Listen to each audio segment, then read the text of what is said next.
Velkommen til Campus TV. Mit navn er Rasmus Thude.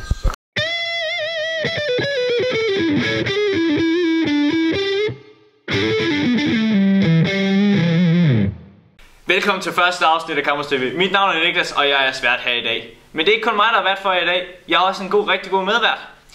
Han er lige blevet genvalgt som ny elevrådsformand, og det er jo ikke fordi, der var ingen, der gad. Det er simpelthen fordi, han er den bedste. Velkommen til, Mathias. Mange tak. Velkommen til. Vi skal nu til dagens første emne, og det omhandler festudvalget. Festudvalget har jo som sagt fået ny formand, Gustav Novak, og han har lavet et par ændringer.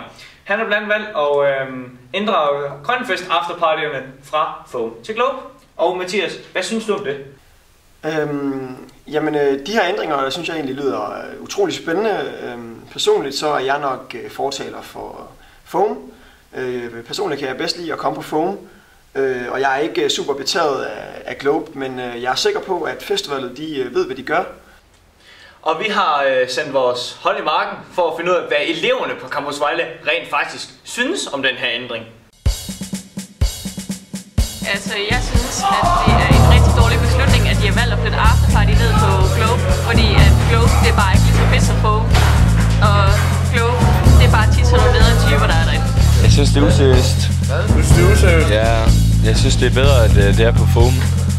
Også fordi vi har været vant til Foam. Foam er større. Foam er bedre. Jeg gider sgu ikke til fest på Globe. Det er der altid været derinde, bare lige små, de er gået. Jeg synes også, der er lidt mere gang i den end på Foam. Så jeg synes også, det vil være bedre at beholde på Foam. Jamen, jeg synes, det er en underminering af eleverne her på Campus Vejle. Jeg synes ikke, det er i år, at man vælger at flytte fra det store Foam og det rare Foam til lille Globe, som faktisk ikke er noget værd. Og jeg synes, det er utroligt synd for den udvikling, vores fester har taget. Det er skide nederen. Og siden Sweet det har lukket, så er alle de små bare rykket derind sammen med polakkerne. Mathias, Ja. er du overrasket over, at folk de umiddelbart er negative over for den her ændring her? Nej, jeg er ikke overrasket over, at folk umiddelbart er negative. Jeg tror, at her på skolen, der er størstedelen af eleverne, de er sådan relativt konservative, hvad sådan noget angår. Folk de kan godt lide Foam, og de er kommet på Foam rigtig mange gange. Men må ikke, at eleverne de bliver klogere. Lad os nu se, hvad der sker. Ja. Her på redaktionen fandt det også selvfølgelig meget naturligt at få fat i den nye festivalsformand for at høre, hvad han havde at sige til det hele. Hvad er grunden til, at du har valgt at flytte Grønfest afterpartierne fra Foam til Globe? Vi har blandt andet hørt nogle rygter om, at du kan drage nogle personlige fordele af skiftet. Passer det? Altså selve skolen og festival, de kan drage nogle fordele af det. Ikke sådan en personlig fordel, men selve skolen kan. Og det gør, at vi kan få federe fester hernede. Fordi at vi har fået nogle fordele, som gør, at vi måske kan få en kunstner mere hver år. Hvordan tror du umiddelbart folks reaktion den vil være på det her skift? Tror du, de vil være glade for, at vil der komme nogle negative svar? Jamen altså, der er både fordele og ulemper ved lige meget hvad for et skift man laver. Om det så er en afterparty man skifter, eller hvad det nu er. Men ja, der vil altid være nogen, der er træt af det valg man tager. Det er også derfor, nu prøver vi at se, om det er noget, der kommer til at lykkes. Og ellers må vi lige se, hvad vi så gør derefter. Hvor lang er den prøveperiode? Jamen det er indtil vi synes, den har været lang tid nok. Det kommer an på, hvor hurtigt folk reagerer på det, og om det kommer til at ændre så mange ting. Nu har vi lavet en rundspørg her for lidt tid siden, omkring hvad folk de vil synes af det her skifte her. Og der har været rigtig mange negative svar, men det kan jeg så høre på det. Det kommer ikke bag på dig, eller hvad?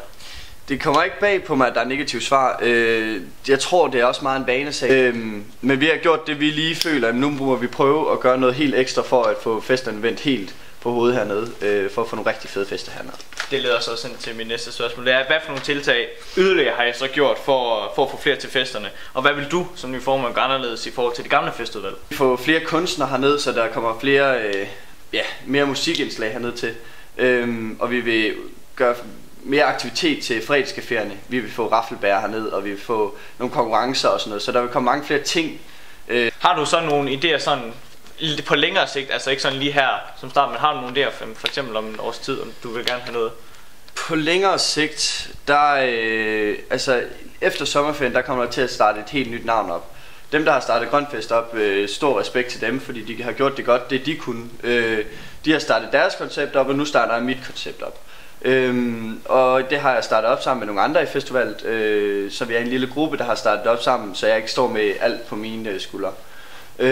Og det kommer til at hedde Hevefest, som står for Evig Ungdom. Så det kommer til at ligge lidt i temaet med Rosborg og Rødekilde, hvor deres fester, det er også nogle guder, deres navn. Men vil det ikke være smart måske også, og så differentiere sig lidt for Rødekilde og Rosborg, som jo er et gymnasium, nu er vi jo en handelsskole? Jo, det er det. Vi skal også, men det vi skal op og konkurrere med dem.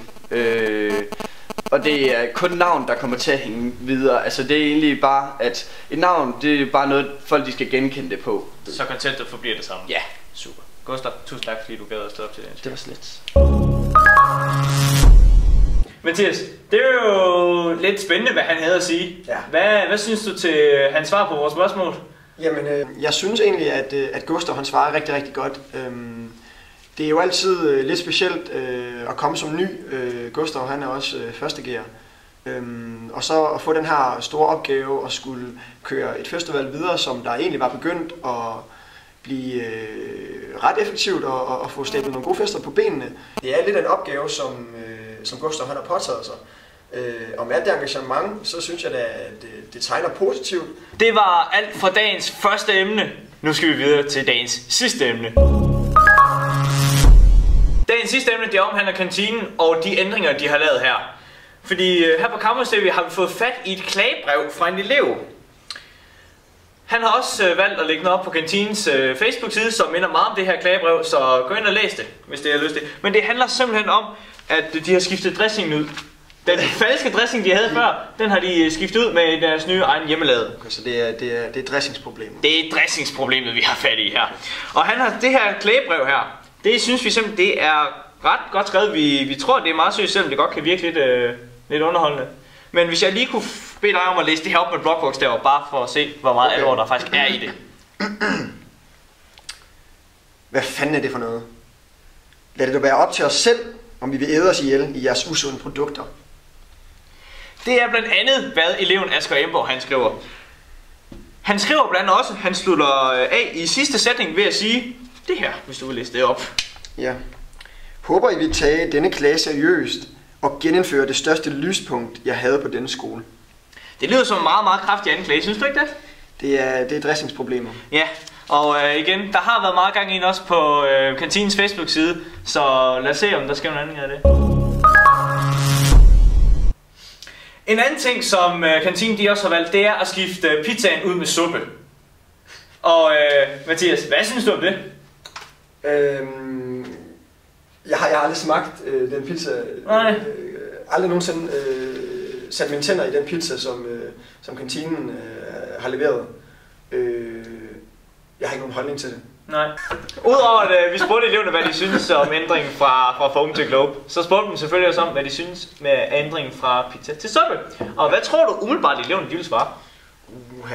Hvis jeg kender eleverne på Campus Vejle ret, så er de nok stærkt begejstrede for pizza. Og også dressingen, den har vi jo hørt om her før. Jeg tror, at de er ret negative på den. Jamen lad os prøve at finde ud af det. Jamen jeg synes, det er godt nok, at skolen har valgt at afskaffe det franskbrødspizza, vi havde. Det smagte virkelig ikke ret godt. Og så har vi fået Davika pizzeriet herovre fra handelsskolen, som virkelig har været godt. Så de kommer tilbage. Fordi at det var ligesom bare mit lyspunkt på min dag. Vil du så vælge for eksempel at tage på Davika i stedet for på pizza? Ja, det har jeg gjort et par gange. Det går nok, vi har fået Davikas'erne jo.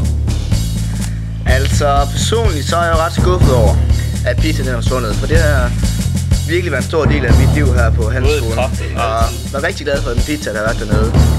Og suppe, det er der ikke så meget fyldt i, så det er jeg lidt skuffet over. Men da vi har fået et meget flot pizzeria nede siden af, så opvejer det skuffelse, så det er okay. Det er jo så, hvad nogle af eleverne på Campus Vejle havde at sige om det her. Er det problematisk, at eleverne fravælger kantinens sunde tiltag, og så vælger at tage på Davika i stedet for? Eller er det sådan set, er vi store nok til at kunne tage vare på os selv? Ja, så Nu er jeg jo også en mand, som der tror på individet, der tror på liberalisme, tror på frihed, så må ikke, at eleverne selv kan tage vare på deres egen kost og deres egen madvaner, og deres egen pengepunkt. Hvis de gerne vil bruge penge på Davika, så skal de da bare smutte derovre. Lige her til sidst, hvad vil du selv vælge? Kanten eller Davika? Jeg har altid været stærkt begejstret for kantinen og de søde kantinedamer, så jeg tror, jeg holder mig til kantinen. Mathias, tak fordi du ville være med her i dag. Det var alt, hvad vi kunne nå fra Campus TV. Det var så lidt. Jeg håber, I har nyt showet, og selvfølgelig, hvis I har idéer eller forslag til, hvad vi kan bruge i Campus TV, eller hvis I har lyst til at være en del af Campus TV, jamen så kontakt os på Facebook. Tak for i aften.